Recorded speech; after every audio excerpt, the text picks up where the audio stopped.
Harned, and we're under the historic spires of Churchill Downs, where we're getting our grill on. You're going to learn some secrets to the finest marinades and glazes, as well as grilling gadgets to help making that summer cooking outside a little easier. What do you say we get our show started, as always, with our host, Tim Laird? All right, Kevin!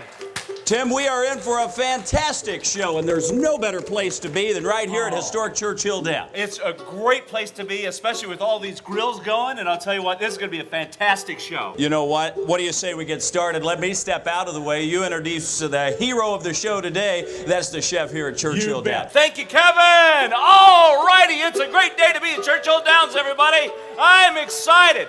Let me tell you, this chef has cooked around the world and now has found his way to here at Churchill Downs. Here he is, the incredible Chef David Danielson. How you doing, man? Good, how you doing? Good. How about Hickory bringing us in? How appropriate is that? Hickory bringing us into a grilling segment. Very oh, my gosh. good. Tell me, Chef, you're going to cook some fun things here. I look at these. I think we're starting out with kebabs, I'm guessing. Absolutely, Tim. So today we got 3 very different type of kebabs. We're going to go through, talk about different type of marinades and exactly what we're doing here. We're always trying to do some different things. And this, one of the great things about this, we got these exciting night races coming up here on the balconies. Hopefully people will have a nice Woodford in one hand. So the kebab in the other. Different type of street food. Something easy for people to eat while they're out there having a good time, watching the races, really enjoying the night races that are coming up here. But yeah, it's a lot of flavors, a lot of different things. So we started off, we got 3 different type of kebabs here. We've got a chicken that we marinated with a teriyaki sauce. So what this is a local product. It's a teriyaki that's been aged in bourbon barrels. And to that, we added some pineapple juice, some ginger, a little bit of cayenne pepper, some garlic. Ooh. So we're gonna be grilling these teriyaki glazed chicken.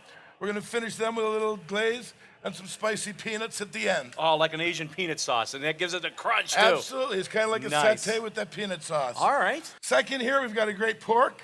This pork loin, we did a brown sugar brine. So we mixed some brown sugar, a little bit of salt and water. We brine that. Again, it makes it very, very juicy. Pork tends to dry out because it doesn't have all that fat. Oh. So we put that brine in there. The brown sugar adds a lot of sweetness back into it. And then we're going to finish that off with a bourbon peach barbecue sauce. I love that, because bourbon and peach and pork, they all go together nicely. And then last but not least, we've got a little New York strip kebabs. These are just marinated in little herbs, garlic, olive oil. So it's a nice thick slice of New York strip. These grill really quick, so we don't really need a brine. We don't really need a different type of marinade. So we just put a lot of herbs on them. And then we're gonna finish this with something really, really different here, which is a potato butter with a little bit of chives, kind of like a little steak and potato action going on there. I love that. I'll tell you what, Chef, this looks like the triple crown of kebabs right here. We have This it. is great. You've got it. We can throw these on. We've got a grill fired up back here, Tim. Excellent. So when you have something nice and thin like these New York strips, we cook them on a high heat, direct heat. It only take these things 2 or 3 minutes to get going, okay? So that's right over the heat. I can, by the way, I can hear the sizzle going on that baby. It's you can tell it's hot and ready to roll. So we're gonna start those off. Okay. And what tends to happen with something like the chicken, especially the pork, which is gonna take a little bit longer, we're gonna get this on as well. What we do is we have one side of our grill that we have very, very high heat. The other side, we turn down low. So what you wanna do is start that meat on the high heat, get some markings on there, get a little caramelization going. If it's thin, you can finish it there. But for a thick cut of meat or something that's gonna take a little bit longer, then we move it to the indirect heat and let it finish up there and take its time and cook. What I've done is I got a couple over here that are ready to go. Once I've got these ready to go here, I've put a little bit of sauce on them, garnish. We're gonna hit them with a little bit more. What happens is both of these sauces, the barbecue sauce as well as the Asian sauce, have a lot of sugar in it, either from the peaches or the pineapple. So we want to wait till the very end before we put that on, otherwise it's going to burn. And you still want some of that sauce on right, still to kind of caramelize a little bit more on those. So it's important to still do that on the grill, but save it for the last. And then what we're going to do is I like to put a little bit of a garnish with these. make it a little bit exciting. What we've got is a couple different side dishes for these. So we've got a little bit of an Asian slaw here. This is just kind of a little bit of pickled vegetables, some Asian slaw. For the traditional barbecue, we've got a little bit of a more traditional Carolina, if you will, slaw. And then for the beef, we've got a little bit of grilled garlic bread. It's great because the stick, you're going to be able to pick it up, but this is a little something to go with it. So we've got the barbecue pork. We've got a little bit of the Kentucky chicken. We're going to finish this up with a little bit of crispy peanuts on top. Oh, more crunch factor. We like that. Exactly. You know, flavor is huge, but texture is equally important. And I like this because you can see that the sauce actually acts as a little glue, so those peanuts stay right intact when you put them on there. That is great, Chef. So this is something a little bit different here, Tim. So we've got the steak. We put on a little garlic bread. What we've got here is a little potato butter, okay? Potato butter. Tell me about that. So what this is we take Idaho potato, just like you'd make a mashed potato, and we cook it in the water with a little bit of chicken stock, okay? Once the potatoes are done, we pull the potatoes out. We set them aside in a blender. We take that chicken stock that we've cooked the potato in. We thicken it up a teeny bit with a little bit of a slurry. And then we basically just keep adding butter like you'd be making a beurre blanc until it comes to a sauce-like consistency. So you've got a really, really buttery potato kind of sauce. We finish it with little chives. There's a little steakhouse on a stick right there. That looks absolutely awesome. And I'll tell you what, Chef, you're always thinking about ways of how to make this work. And I never would have thought about you've got your buttered potatoes to go with your steak. I mean, there it is. And everybody likes butter and potatoes. I mean, it's a great thing. Exactly. And here it is in a liquid form that works as a sauce. Brilliant, Chef. I'll tell you what. This looks great. Anyway, stay with us because Chef's going to share some more secrets to the grill when we come back.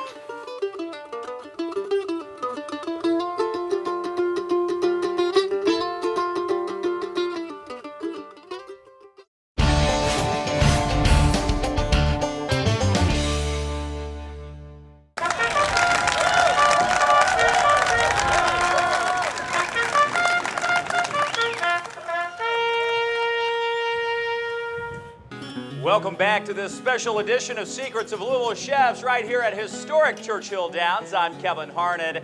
You've learned the secrets from Churchill Downs' greatest chefs, and we've got more to share with you. This time we're thinking out of the box, and it's a pizza, gourmet style, off of the grill. What do you say we learn the secrets? Let's bring on our host, Tim Laird, with the chef here from Churchill Downs, David Danielson. Thank you, Kevin. Oh, how about that? How about Steve Buttleman calling us to the post? That was fun. I tell you, every time I hear that song, I want to run to the betting stations. We've had the great music there, of course, from also Hickory Vault and Steve Buttleman. It's not a day at Churchill Downs without him, and it's also not a day at Churchill Downs without the great chefs here. You guys do a tremendous amount of work, not just at Derby time. No, we're busy all year. You know, we try to keep everybody engaged. We've got something for everyone. Between all of our premium areas, our concessions, we're always doing a lot of different special events. This spring meet on Friday nights, we have the best happy hour in Louisville. We've got food trucks out here, a lot of different offerings. Tim has never met a happy hour that's not been the best. It's always happy hour. Any hour's happy hour for me. Right. I'm going to get out of the way. All right, I'll Kevin. let you all tell us what we're going to make. Thanks, my friend. All right, Chef Dave Danielson. I'll tell you what, this is great. You're going to show us the secrets to grilled pizza. And this is something you're serving out here at Churchill now, isn't it? Absolutely. This is a little something that, spring is here, so we wanted to mix it up to something a little bit fresh. This is something a little bit unusual. It's a grilled kind of flatbread pizza, and we top this with a Camembert, which is a Camembert-style cheese, really creamy cheese. It's got blue cheese in it. And then we finish it off with a little bit of sliced pears, some arugula, and a little special honey. Wow, that sounds great. So I guess the first thing to do is get our grill ready. Now, what do you recommend for temperature-wise? We get this grill nice and hot. There's two things you got to do here. There's, a direct heat and an indirect heat. So we'll get one side of it, we keep really hot. So we start off with just a regular pizza dough. You can, make a very simple pizza dough. You can buy some pizza dough in the market these days. It's frozen dough. So that's all we've done here is we've taken this, we've rolled it out pretty thin. So what we're gonna do is we're gonna just throw this dough on here. You know, very rustic looking. We're gonna let it go for about 2 minutes on one side. It'll really start to firm up. Then we're gonna flip it over to the other side. And what we're gonna wind up with is kind of this par-baked little crispy dough. We're gonna let this go for a minute. Okay. And then we'll flip that back over. Once we're done, I'll show you here what we wind up with. Once this is done, is a dough that we can pick up, you know, and finish up. And work with that. And I like this. I mean, this is what you call rustic. That's really delicious and that simple. I mean, a few minutes and there you go, both sides, The ready other to roll. great thing about this is you can flavor this any way you want. You can put fresh herbs, rosemary, different type of things. Like today, we're going to use this blue cheese and pear. Nice but combination. You can do this with corn, tomatoes, all different types of things. So, you know, once you have this concept. Whatever you want. Exactly. So how we're going to start this is we've got a little bit of sour cream. And I just put a little bit of this on kind of as the base to keep it moist. Not a lot at all. We get a little bit of the sour cream on there. This is this Gorgonzola cheese I was talking about. I mean, you can tell just how creamy that is. And it's like eating the best of both worlds, a creamy cheese and a blue cheese in there. I like Absolutely. It's very, very mild. You know, there's some people who are turned off by blue cheese.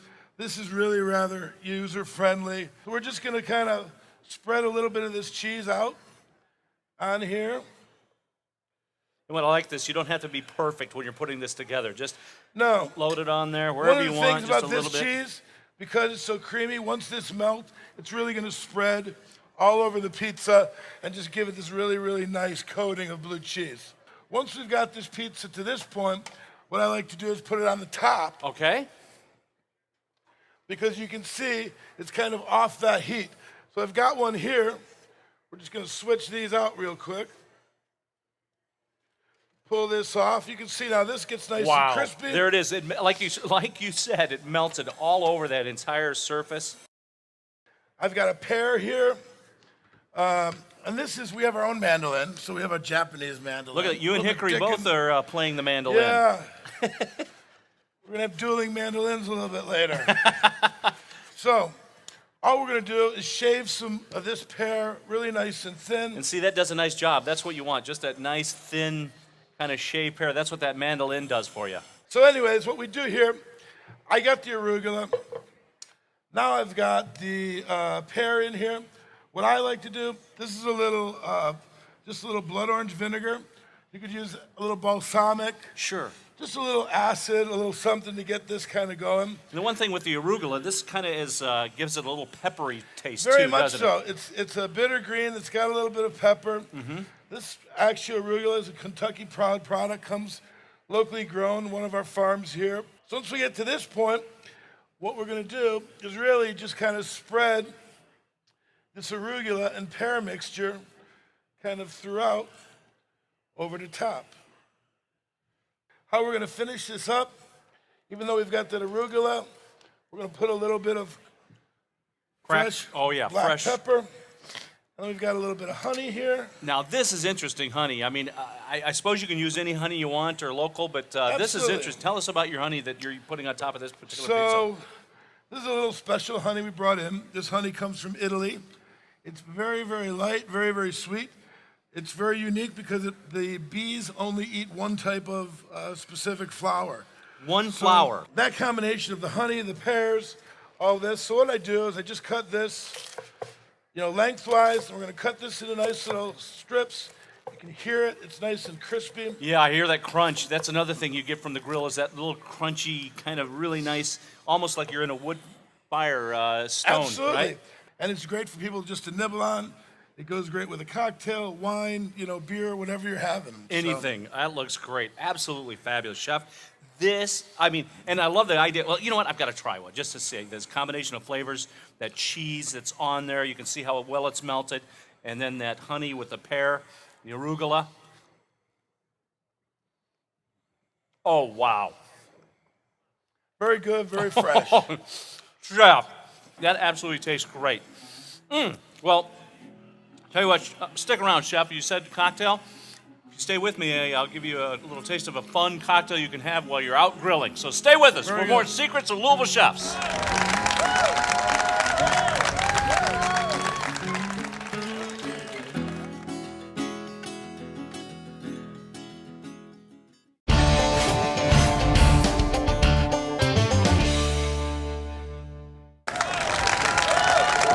And welcome back to historic Churchill Downs. I'm Kevin Harned. We've been accused many times on this show of horsing around, but today that's truly the case. Churchill Charlie's here.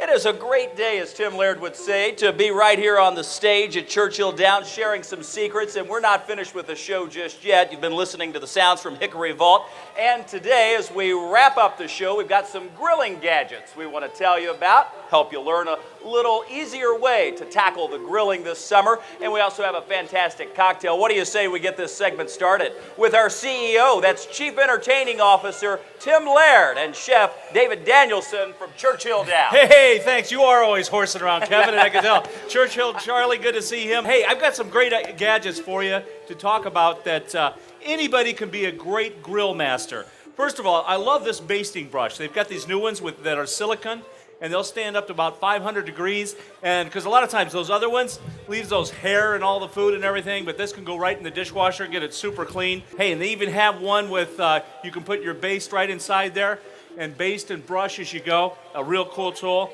This one I like, a wireless thermometer, basically set to whatever you're cooking, beef, pork, chicken, whatever it is, and then the thermometer goes in, boom, set it to how you want your meat done, and then just walk away and it'll tell you what temperature it is. Really neat. Like a cell phone in the grill, like, hey, your meat's done. Chef was talking about, too, indirect heat and direct heat.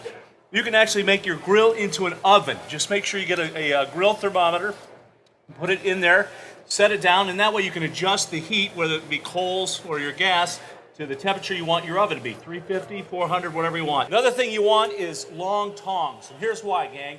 I mean, if you get the short tongs, you know, you're going in there and grabbing the meat, and guess what? The bottom of your arm gets sizzled.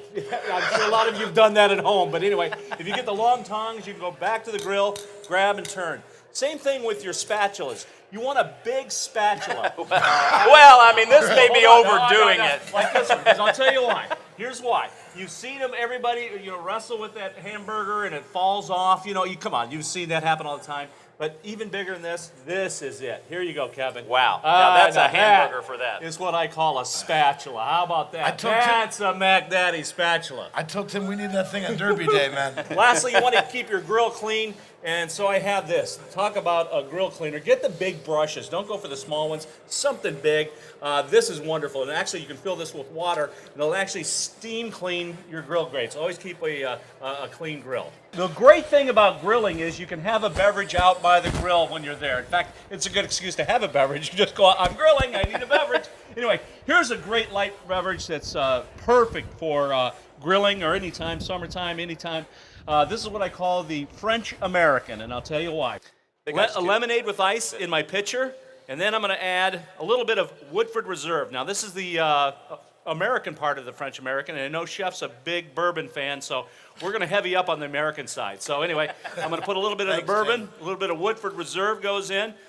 Boom, just about like that. Again, you can adjust it to your own taste. And then the French side, I have a little Chambord from Loire, France.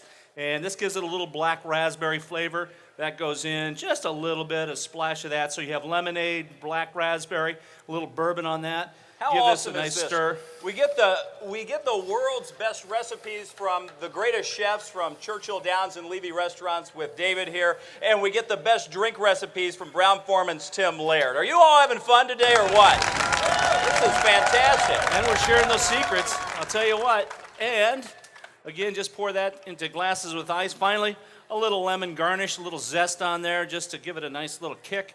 Boom. I use a little peeler. I don't like those little twists. You want a lot of lemon in there. Give it some good flavor. That goes in. All right. Let's see how we did.